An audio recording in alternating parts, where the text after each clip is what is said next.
Driving the culture forward. This is Hypebeast Radio. My name is Ben Rosen. Madril Cine. And we are here today with Jey Perie. Perie? Yeah, Jey Perie. Good morning, everyone. Good to be here. Great to have you. Yeah, thank you so much for finding some time, man. Sorry if I butcher the pronunciation of your name. No, all good, all good. We just met about 15 minutes ago. It's really cool to have you here.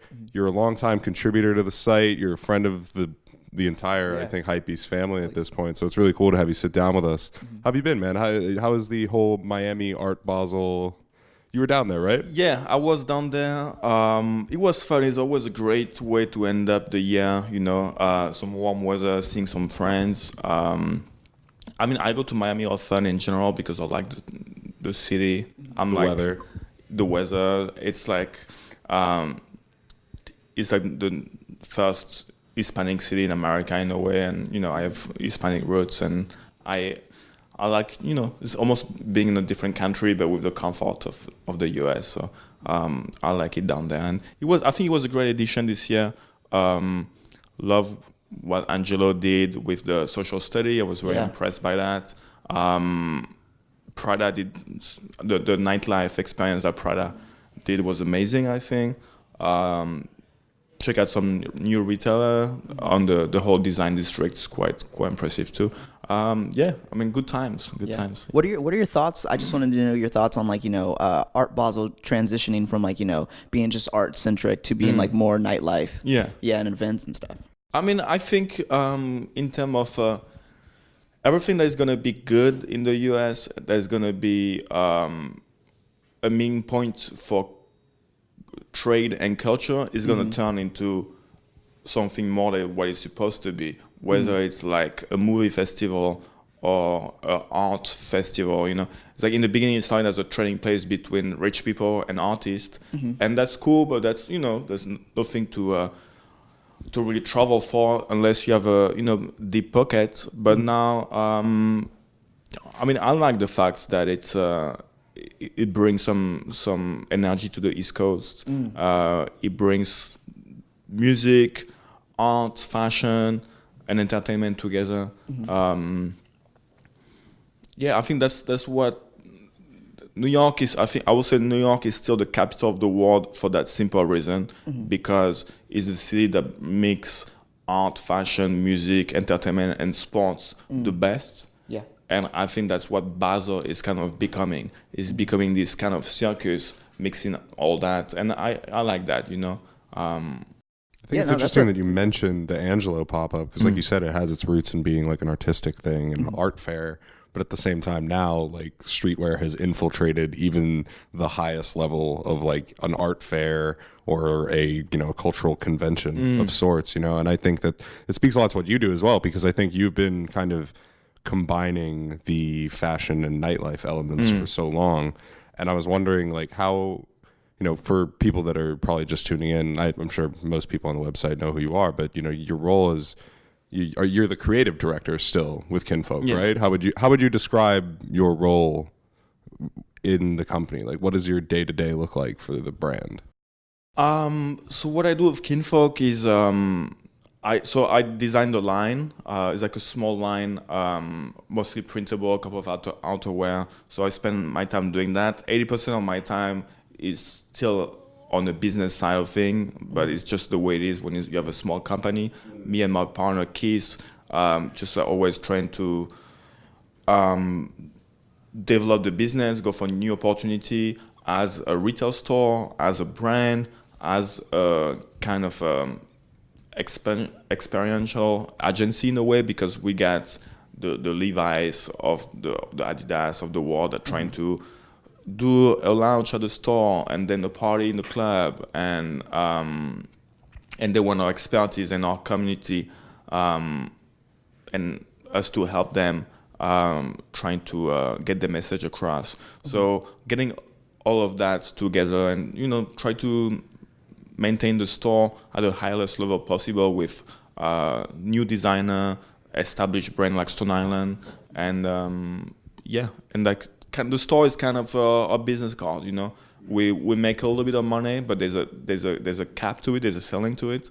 But we want it to be as great as possible, so we can attract bigger business to that can be attached to the store, but also to be hosted in a nightclub, because the nightclub is still a big part of our business. Yeah, and I think a lot of people, I mean, most people in New York, I mean, we've both been frequent. We frequent the spot, because I think that most people our age and in our industry are there practically every weekend. So it's like you've crafted this successful nightlife attached to a brand / store experience, but at the same time, it's like, how did you get involved in the early days? What's the origin story? I mean... So my involvement with Kinfolk started in 2008. The 4 original partners were in Tokyo selling the bar and the bicycle program. Back then, I lived in Tokyo for 5 years. I was working with Bedouin Heartbreakers, still helping the brand from the US. And it just, they were cool guys doing cool thing and bringing some interesting energy to Tokyo. So I helped them with, back then, like some high-biz contacts. I remember we did a couple of posts about what they were doing, helped them with press, bring some interesting people to the lounge. And it started like that. We became friends. And once 2 of the partners moved to New York in 2010, they opened the first bar. And then they get an investment to open the second portion of it, the Dome. And that's just when I was moving to New York. My wife and I moved to New York in November 12. And I was open to a new opportunity. And they asked me if I wanted to join the team to make a store and, to help them to develop the brand. And, that was a new challenge. And I believe in them and they believe in me. So, yeah, the rest is... It's been an amazing ride, How has the culture, around nightlife changed over the years since you started? I mean, I always find nightlife to be, for me, the meeting point for creative spirit, because in a way, the sociology of nightlife always fascinated me. I started in Barcelona, Spain, which is a big nightlife city, walking nightclub out there. In nightclub, it's in a way, it's very, everybody is equal in terms of attitude. If you're cool, you can present well, no matter how rich you are or, how famous you are. If you have a card to play, that's in the club that I enjoy to go. There's club that, unfortunately, if you're poor, you don't get in. But so I was very inspired by that nightlife in Spain, and I always find fascinating that everybody could be everyone. Everybody can be who he wants at night. You can kind of reinvent yourself and start from scratch every night and meet new people. And then it's up to you to take it to the next level in the daytime. If you can be focused and meet amazing people at night and follow up in the daytime, I think a lot of people in the artistic world and in all kind of industry that it's a beautiful thing to be able to maneuver both worlds, And then I moved to Hong Kong, and in Hong Kong there was also like an interesting nightlife when I lived there. And same with Tokyo. I always been involved in a way how society and the fashion industry interact with nightlife. So now with the club, New York is an interesting place right now in terms of nightlife. There's a lot of clubs about bottle service and about celebrity culture and stuff and sparklers. Exactly. At Kinfolk, we trying to fight that. We want our dance floor to be the biggest space in the club and not booths. We're trying to have the music go first. I mean, you guys been there many times. The club is still very diverse. It's still very young, which is great. And we have the option next door at Kinfolk 90 to be a bit more it's more like a cocktail lounge, and it's you can dance, but also you can also have a conversation, which is good. I'm remembering all of the people that I've seen at Kinfolk nights now.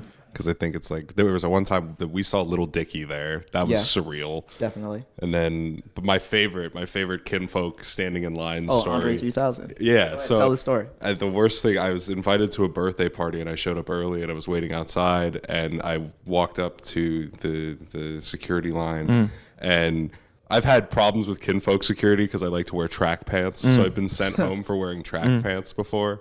But this was one of the nights where like I had been sent home, I changed, I came back, I was already like, I have to get in tonight. Like this is ridiculous. And I get to the line and there's like a guy standing in front of me and he's like shorter than I am and the bouncer like IDs everybody and he pulls out his ID and I'm taller than he is. So over his back, his shoulder, I like look down and it's Andre 3000's ID. Benjamin Andre? Yeah, it's like Benjamin Andre. And I'm like, this is ridiculous. Yeah. Like, I was like, that's a coincidence, right? And he literally hands an ID with that name over to a bouncer at like one of New York's like most popular hip hop clubs, as if that guy is not going to look and be like, oh, 3 stacks. Oh, okay. And it was the funniest thing because the bouncer looked at him and was like, oh my God. And he basically was like, here. which one do you want to go in? Like, and this is one of those nights, I'm serious, where like the line is like around the corner. It was cold, I think. Like, and it was so funny. It was like my favorite, like, and he pulled his ID out. Because like, even though he knew, I assume that when you're Andre 3000, you kind of know that like, you're probably going to be okay. You look like Jimi Hendrix. You played Jimi Hendrix. Like, but yeah, I think that it does attract a really diverse crowd. I think that like we've thrown events there before, and the crowd is always sort of the best part. Yeah. And I think a lot of that's due in large part to like, you know, your guys' pulse in the music scene. Like a lot of the DJs that you have there are very in tune with like, you know, what's popular currently amongst like, you know, the demographic that you try to have for the brand. How do you go about like, you know, selecting that? Like, is this something that's like led like, you know, company wide, I guess, to like, hey, we need to make sure that we're in tune with like, you know, the youth? I mean, on that part of the company, we have great talent. You know, Jonas Abuka is amazing as his pulse on what's cool in the city. To be honest, when it comes to youth culture and music, I'm getting old, you know, so I trust the youth to talk to the youth. And what floated my boat nowadays, I had a great time at the Prada party in Miami with some, you know, classic Cuban music. Yeah. And Kinfolk 94 is like when I step in there, I learned a lot about what youth culture is in New York City. Yeah. But that's not something personally I will be able to run. You know, I have my my teammates are doing a great job, and I'm on their side supporting them. You know. Yeah. Do you ever take any experiences from like, you know, from your youth days and apply that to like, you know, what your vision is of like nightlife? Like what were some of like your early moments being exposed to like, you know, nightlife and things that you've taken with you to like, you know, apply to Kinfolk? So right now we're turning the back of Kinfolk 90, which kind of was with the table on. It was kind of a dead space when it turned really into like a club night. I'm gonna turn it into a more like sexy, more private lounge of like 20-25 people with like nicer seats, small table, nicer lighting, and people will be able to go back and forth from the dance floor to there. And I'm excited about it because bring a little bit of sexiness to the madness, you know, and I think that's important. You know, coming from Europe, I like diversity in music. I like diversity in crowd. I like diversity in music. Right now, pop culture in general is very hip hop heavy, and I think it's a good thing. But I think the people that really understand nightlife and music right now, like when you go to like a party from Venice, for example, it's like she's great at mixing different subculture, and like she takes like baile funk from Rio and Sao Paolo. She takes some Latin cumbia music. She takes some hip hop and she mixes it, and that's what make her so successful. And so because she's not just playing trap, you know. Right. And I think that's something I'm very sensitive about. As we need, and we've been very successful at having a very diverse crowd, and I think it's challenging, and I think we've been doing a good job at it. But if we can be on the forefront of culture mix when it comes to music, that's the goal, you know. The playlist needs to be more diverse, is basically what you're saying.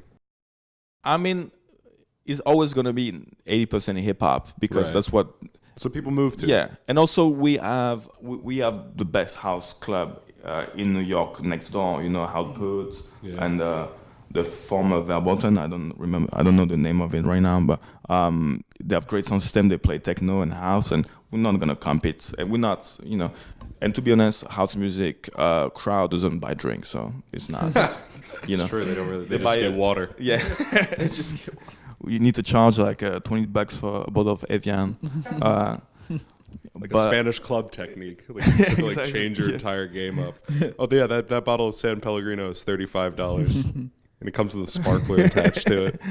And how different, and that's sort of a main thing, is that like as you come from the south of France, you moved to Japan, Hong Kong. You said you were all over the place. I mean, how do you bring that sort of like international multicultural experience? How does that inform the nightlife side of things? Like, do you kind of like look at American crowds and be like, of course they mostly listen to rap, or is there sort of like, I don't know, like how different was the crowd in Miami to a crowd in New York? So in Miami, is like, you know, all the party was rap, you know, beside the Prada thing. I mean, there's dancing rap, and then there's like dark trap where you want, you know, to mosh pit, jump off the window also, and like it's sad, you know.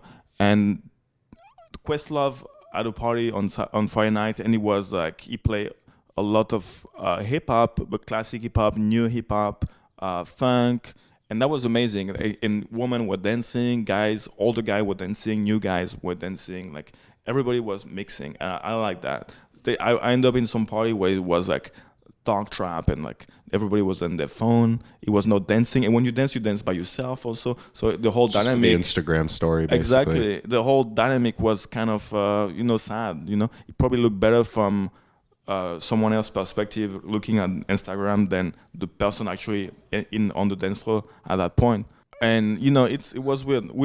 A couple of friends and I ended up at Puff Daddy house on Saturday night, and that was also very interesting because I think his son was throwing the party, but Puff and all his friends were there.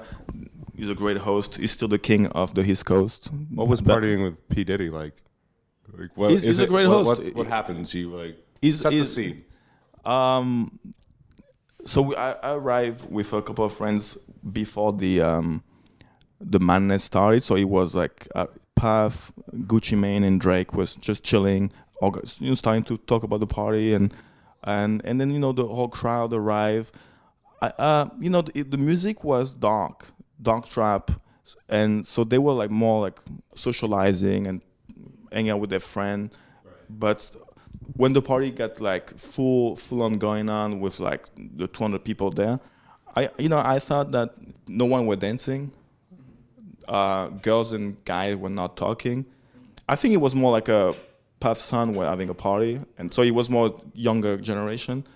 But you know, I grew up in the south of France. I know what Puff Daddy party are in Saint-Tropez. It's sexy, you know. I did not find that sexiness there that weekend. So that wasn't the first time that you've partied with P. Diddy? No, it is the first time.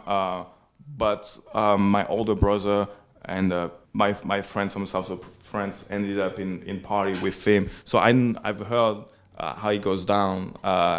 In France, at least. In France, and I'm sure in New York, everywhere. But that one was not, because I have a huge respect for Puff, and I think he's still the king. Him and Jey are still the king of New York. I know he was not directly involved in that party, because there's no way he would have. It was just, you know, it was just not fun. It was just not fun. Yeah, he was host. I think it was probably like do your thing. There's bar, there's food, there's drinks. Have fun. Yeah, invite your friends. Yeah, the music, everything was off. Right, and you said Drake, Gucci Mane, and P Diddy, or what? Like standing around the punch bowl, like just chatting. Do you go up to a table full of rap heavyweights and just kind of be like, "Hey guys, what's up? I'm Jay. Nice to be at your house." Like I think the one rule I've ever learned about parties like that is you just pretend like you've been to one before, even if you haven't. I mean, I've been in a couple of situations like that before, but What's the code of conduct? Do you? There's none. I'm a bit like the French Larry David. So I'm like, I'm there. The funny thing is like, I arrive at Puff House, and I'm been a big fan of him since I'm like 12, and I don't think I'm gonna meet him because a friend of mine is staying at his house. And I see him as a fuck, and there's like 3 people in the entire patio, so there's gonna be an interaction, and I say hi to him, and there's a fact Drake is next to him, like say hi to Drake, and then I turn around and some dude like dab me and say Gucci. I say, oh yeah, I'm good, man. And then I realized that he was not asking me if I was good, and he was telling me his name, and I was like, that's how I act. I don't act good. I'm a mess, but there's a charm to it. The French Larry David. That's so good. But it was a fun. Then the normal people. I'm impressed about how, Puff has such amazing charisma, and he's a good host. He makes sure I had drinks in my head the whole time. Yeah. So you mentioned that early on that the club's starting to hold as a space for like events that brands are covering and stuff. What do you see like being the future for Kinfolk? Do you see like opening up more spaces that can live in between like nightlife as well as like host as a space for like events? Or do you like? I just want to get your perspective on that. I mean, I think the growth that we are looking at for the next 2 years is that we want to open a new store in New York, a second one. Probably in Manhattan, and a small bar next to it. That's the goal, and try to do the same thing in Los Angeles. And I think we really value the duality of having retail and nightlife because our crowd enjoy both. Like you want to buy a nice hoodie, a nice shirt, a nice pair of shoes, and have a drink with your friend. And it brings the culture. And I think that's something that sometimes bothers me, like especially in 2017, is like the culture is becoming a commercial culture in terms of like it's all about buying products and selling products and making products, even if the making of the product is not directly related to any experience or culture per se or subculture.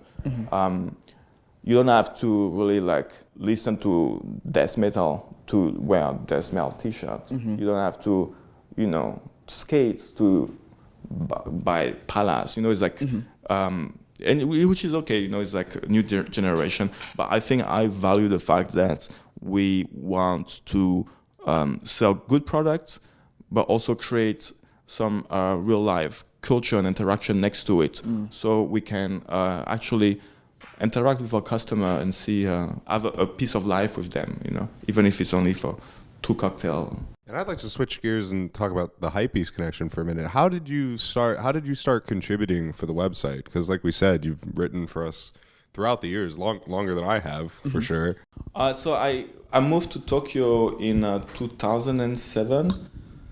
And I moved to Tokyo with my suitcase. I didn't know no one. I didn't speak the language. I had like $5,000 in my pocket, and I was like, "Fuck, what's next?" And I got lucky enough that I started modeling a little bit. And my first job with Double Taps, and I was chilling with Ted. And then I did Bedouin Heartbreakers. I did Neighborhood Catalog. That's in the first 3 months that I arrived in Tokyo.